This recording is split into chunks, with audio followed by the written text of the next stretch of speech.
आज हम लोग 11th केमिस्ट्री के चैप्टर नंबर 3 के जो इम्पोर्टेंट एमसीक्यूज शॉर्ट क्वेश्चन और लॉन्ग क्वेश्चन हैं उन पे निशानात लगवाएंगे।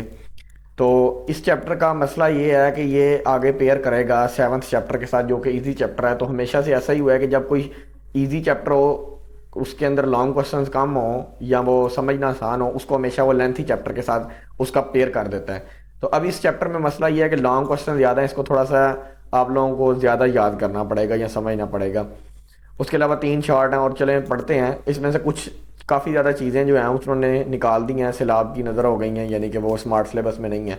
थोड़ी सी ये शुरू में कर लें क्योंकि ये पहले वाला है, केमिकल बॉन्ड की डेफिनेशन वगैरह कि वो कौन सी फोर्स होती है, बस यही वाली डेफिनेशन। उसके बाद जो पेज नंबर ये हमारे पास था 44 से लेके उसने 51 तक सारा कुछ ही एक्सक्लूड कर दिया स्मार्ट सिलेबस में।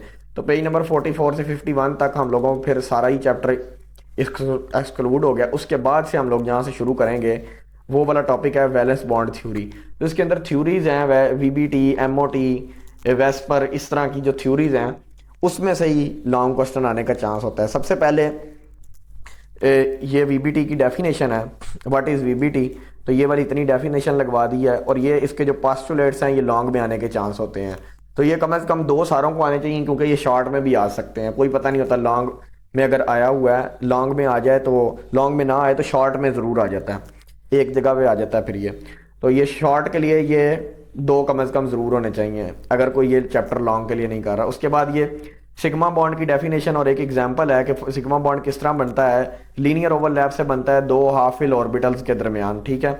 और S और P ऑर्बिटल्स जब ओवरलैप करें हेड टू हेड तो वो सिग्मा बॉन्ड बनता है। अब S ओवरलैप होगी तो सिग्मा बॉन्ड बनेगा। ये इसकी डेफिनेशन मैंने लिख दी है। H2 में इसकी एग्जांपल है, S और S head to head overlap हुए तो ये बन गया। और एक बनता है SP ओवरलैपिंग की वजह से भी सिग्मा बॉन्ड। जब S और P ऑर्बिटल ओवरलैप करेंगे, साथ डायग्राम बनानी इंपॉर्टेंट है, ठीक है, टिक लगाए हुए हैं इसीलिए। जब S और P ओवरलैप करेंगे हेड टू हेड तो ये तब भी सिग्मा बॉन्ड बनता है। इसकी एग्जांपल HCl का मॉलिक्यूल है, ये डायग्राम।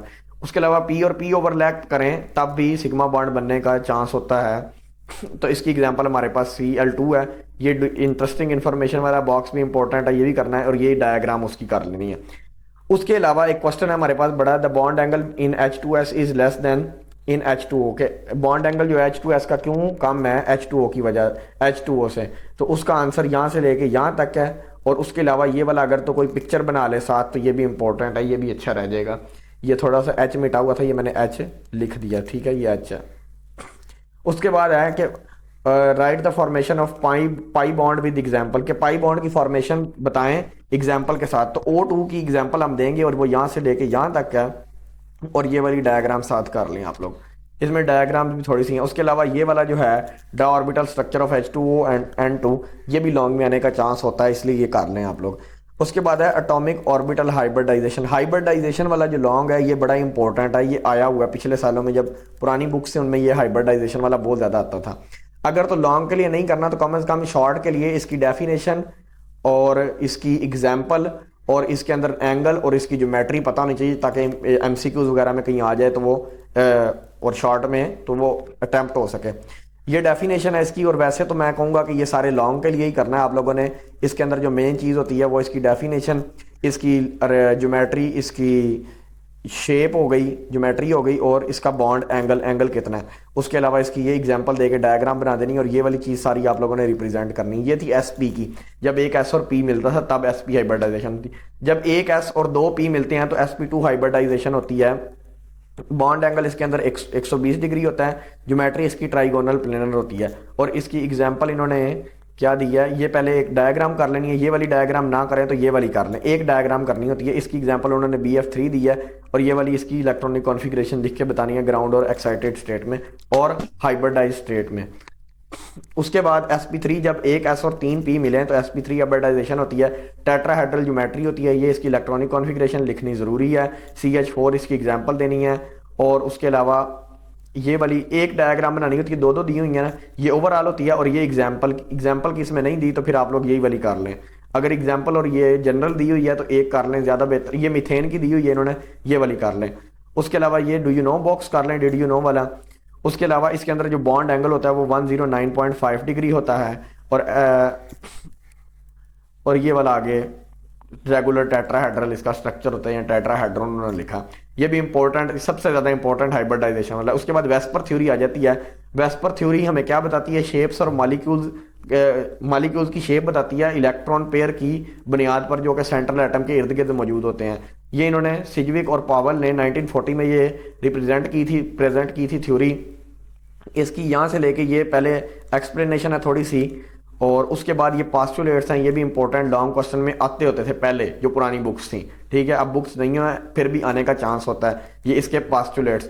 उसके अलावा इसके अंदर ये electron pair geometry, A represent किसको करता है और बी शेप किसको रिप्रेजेंट करती है वो, और ये वाला डब्बा जो है ये सबसे इंपॉर्टेंट है, ये सारों ने कर लेना है। उसके अलावा शेप्स को हम लोग किस तरह मॉलिक्यूल्स की डिटरमाइन कर सकते हैं, ये जो 4 पॉइंट है ये भी लॉन्ग में आने के चांस हैं। ये नया टॉपिक है, तो नए टॉपिक के आने के चांस होते हैं। ये NH3 की एक एग्जांपल है, कीप इन माइंड वाली थोड़ी सी, इसको ज़रूर करें, ये शॉर्ट में आने का चांस है। उसके अलावा ये जो क्लासिफिकेशन है, ये सारी क्लासिफिकेशन है AB2, AB3, AB4, इसको सारी को वेस्पर थ्योरी को, वेस्पर के मॉलिक्यूल्स को कौन सी टाइप्स ऑफ मॉलिक्यूल में उन्होंने क्लासीफाई किया है। तो इसके अंदर AB2 के साथ साथ हर एक की AB2, 3, 4, 5, 6 तक हैं, सारों की एक एक एग्जाम्पल, डेफिनेशन, एंगल और ज्योमेट्री सारों की आप लोगों को याद होनी चाहिए। कम से कम एक एक एग्जाम्पल, कुछ की दो। AB4 में उन्होंने थोड़ी सी ज़्यादा वजाहत की है, लेकिन बल्कि इसके अंदर आप लोग ऐसा करें 2 एग्जाम्पल्स कर लें, क्योंकि ये सिर्फ अकेला भी आ सकता है। इसकी 2 एग्जाम्पल्स, एक ये NH3 वाली और एक यहाँ पे हमारे पास ये भी है H2O की, ये दोनों कर लें क्योंकि ये अलहदा भी आ सकता है। उसके अलावा ये AB5 की आ गई, एक एक एग्जाम्पल करते जाएं और एक एक इसकी एक एग्जाम्पल और डेफिनेशन वगैरह और ज्योमेट्री और शेप की इसकी थोड़ी सी एक्सप्लेनेशन। उसके बाद हमारे पास है ये वाला एक इंपॉर्टेंट लॉन्ग आ सकता है, ठीक है, application of VSEPR model and in drug designing. तो इसके अंदर शॉर्ट क्वेश्चन की डेफिनेशन बन रही है, यहाँ से लेके यहाँ तक सारा पैराग्राफ कर लें। इसके अंदर drugs, targets, substrates, ligands, receptor और ये स्पेसिफिसिटी की जो डेफिनेशन है वो सारी आ जाती हैं। उसके बाद आगे चलें तो MOT थ्योरी है, मॉलिक्यूलर ऑर्बिटल थ्योरी, ये भी लॉन्ग में आने के चांस होते हैं। इसके ये सबसे पहले पास्टुलेट्स लिखे हुए हैं, ये भी लॉन्ग में आ सकते हैं। इसके अलावा इसके अंदर हमारे पास ये SS ओवरलैप है, और इसकी ये वाली एक एनर्जी डायग्राम्स होती है, इसको या ऑर्बिटल डायग्राम इसको कहते हैं।